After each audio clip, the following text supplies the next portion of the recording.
Hello there fellow humans, and because there's not really anything good in the shop right now, I've decided to put something good on screen right now. So, after that, we're going to look into the offers, which is all just gambling, so you might as well ignore that. Then we got the 2025 here. I have no idea how to obtain these fireworks. I've checked. I have no idea how to get them. If you can get them free, the T77 absolutely is worth it. If you have to pay for them, it's probably not worth it.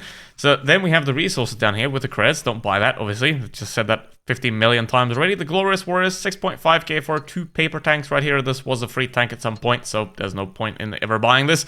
Type 64 can be fun, but obviously it's a tier 6, so it's not useful to grind creds whatsoever. So if you want a meme tank, then there you go. But it does have times 5 XPs, so if you need that, it's still better to buy the times 5 XPs on their own.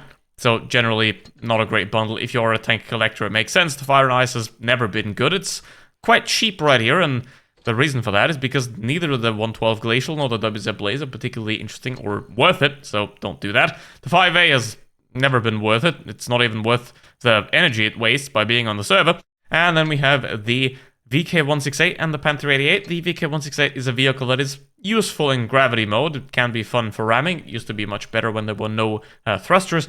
But now it's, again, in regular battles, it is very pointless, and the Panther 88 is one of the worst tanks in the game in terms of tier 8 premium tanks, and also in terms of tier 8 medium tanks, because it's the Panther 2, but in worse. So, not really all that great. Then we have the Glory Hunters right here. You can pretty much ignore that, because, again, the Tornwagen and Skoda bundle was better. And we have the Heavy Offensive with 2 vehicles here. This is a B tier Tier 9 vehicle right here, because obviously the 752 and the K91 are far superior, and the Charlemagne has Hesh, so not really a great tank for making creds at that.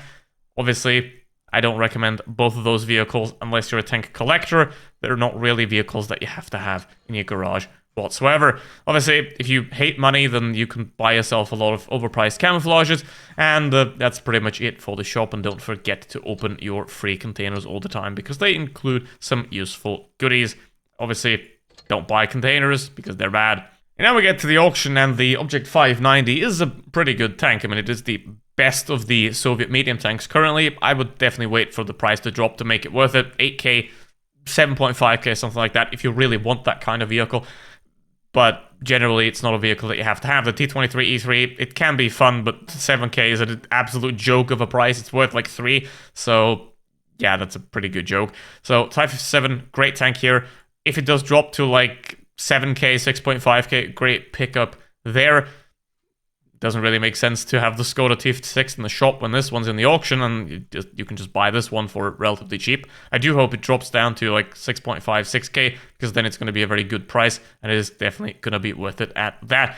Then the Type 5 Carry is a waste of space, so let's not talk about that. KPZ 50T is a great tank. 15k is already quite a decent starting price. If it goes even lower, I definitely recommend the KPZ 50T, and I will be playing it later as well. So I do think that that is a vehicle that is definitely worth picking up right there. The Smasher, I mean, it's a Smasher.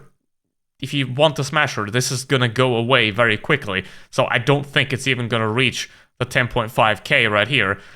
So if you really want the Smasher, and if you're into that kind of playstyle, then, well, you got to get the Smasher.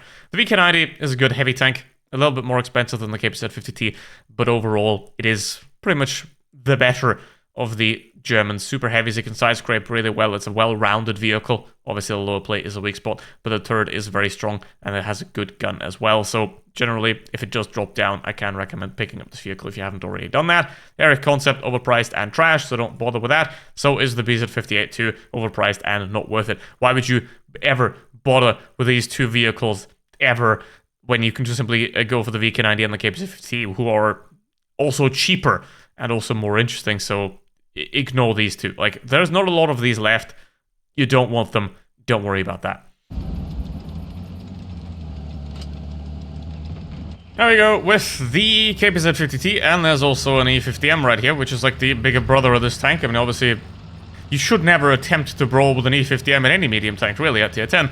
But this vehicle is sort of the hybrid between an E50M and a Leopard 1. You have a lot less armor than the E50M, but you're very mobile. 8 degrees of gun depression, solid turret armor if you keep the vehicle moving, of course.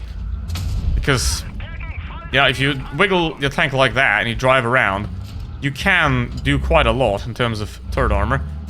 If you get the STB, then you probably do want to not peek like that.